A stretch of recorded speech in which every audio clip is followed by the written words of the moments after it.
আয়ারল্যান্ডের আবাসন সংকট নিয়ে আরও জানাতে সরাসরি যুক্ত হচ্ছেন মনিরুজ্জামান মনির। মনির, আমরা আবাসন সংকটের কথা বলছিলাম, আয়ারল্যান্ডে থাকা প্রবাসী বাংলাদেশিদের অবস্থা কি জানতে চাই, আর এছাড়া সংকট মোকাবেলায় সরকার কি কি পদক্ষেপ গ্রহণ করেছে?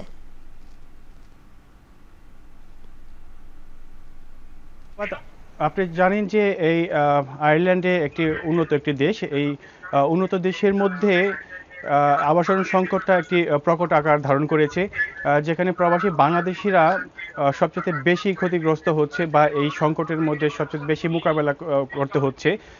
কারণ অনেকে উন্নত জীবনের আশায় আইল্যান্ড পাড়ি জমিয়েছে এবং আইল্যান্ড পাড়ি জমানোর পর তারা যে বেতন বা তারা যে কাজের মাধ্যমে যে আর্থিক উপার্জনটা করে, সেটির মাধ্যমে তাদের যে বাসা ভাড়া যে বৃদ্ধি আইল্যান্ডে, সেটা আসলে কুলিয়ে উঠতে পারছে না।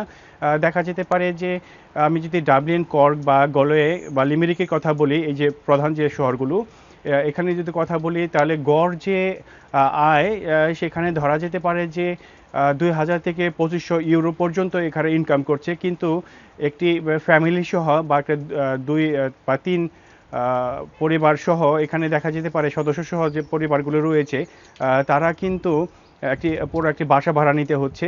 এবং সে বাসা ভাড়া, 2 রুমের একটি বাসা ভাড়া আমরা যদি ধরি যে গড় ভাড়া বর্তমানে আয়ারল্যান্ডে 2000 থেকে 2500 ইউরো। সুতরাং দেখা যাচ্ছে যে আয়ের যে অংশটুকু সেটি প্রায় 80 ভাগ বা তারও বেশি এখানেই চলে যাচ্ছে। সুতরাং এই বাসা ভাড়ার যে বিষয়টি, এটি শুধু এখন না, এক দশকের থেকে একটু বেড়েছে এবং এক দশক থেকে ধরা যেতে পারে যে এখানে 3 গুণ বেড়েছে এই আয়ারল্যান্ডে বাসা ভাড়া। সুতরাং এই সরকার বিভিন্ন পদক্ষেপ গ্রহণ করেছে। এখানে বাজেটের মধ্যে তারা বেশ বড় একটা বাজেট রেখেছে, কিন্তু বাজেট অনুযায়ী এই যে আপনার বাসস্থানের যে নির্মাণ, সে নির্মাণ কিন্তু ওইভাবে হচ্ছে না। যেখানে 50,000 প্রতি বাৎসরিক হিসেবে এখানে একটি বাসস্থানের প্রয়োজন, সেখানে বর্তমানে এই গত বছরে যদি আমি বলি 2025 সালে সেখানে তৈরি হয়েছে মাত্র 20,000।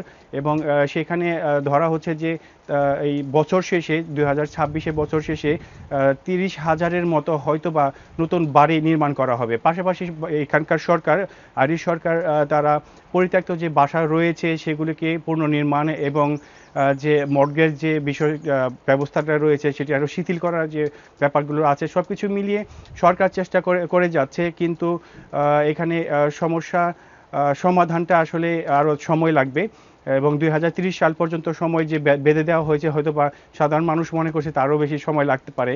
আর এখানে বাংলাদেশিদের কথা যদি আমি আরেকটু বলি, সেটা হচ্ছে যে এই বাসস্থানের সমস্যার জন্য যারা এখানে অবস্থান করছেন আয়ারল্যান্ডে, বাংলাদেশ থেকে বা ইউরোপীয় ইউনিয়ন থেকে যারা পরিবার নিয়ে আসছে তাদেরকে ভিসা দিচ্ছে না।